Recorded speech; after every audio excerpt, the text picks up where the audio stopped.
The attack on innocent Israelis on October the 7th was horrific, and the hostages who were taken must be released unconditionally. Israel unquestionably has the right to defend itself against such an atrocity. But over a year on, the situation in Gaza is grave. I cannot add to the statistics and harrowing testimonies described by other honourable members.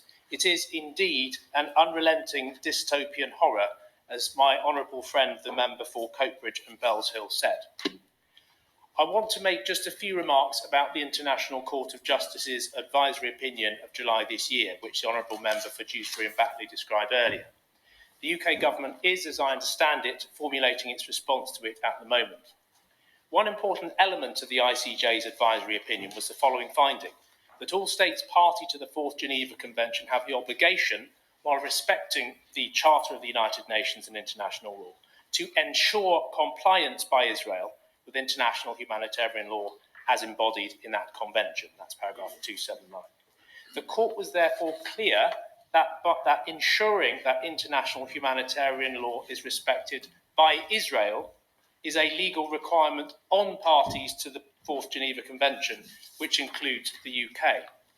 As I understand it, the UK's position is that it has no obligation to ensure respect by other states in conflicts to which the UK is not a party. In the light of the ICJ advisory opinion, and in the context of the Israel-Palestine conflict, that notion is not, or is no longer, a legally sustainable position in international law. Neither is it right more broadly. There are many reasons why this ought already to have been clear, but the ICJ advisory opinion puts the issue beyond reasonable dispute.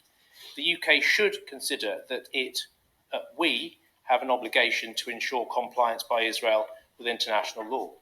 As a lawyer, I respectfully suggest that this is the correct interpretation of the international rules.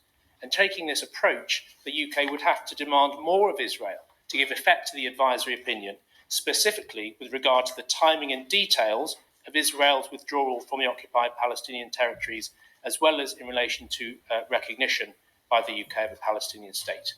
I therefore urge the UK government to publish its response to the ICJ's advisory opinion as soon as possible, and I also ask the Minister to confirm the timing of that, and also to adopt, ultimately, the internationally accepted approach to its obligations that I have outlined, if it has not already done so.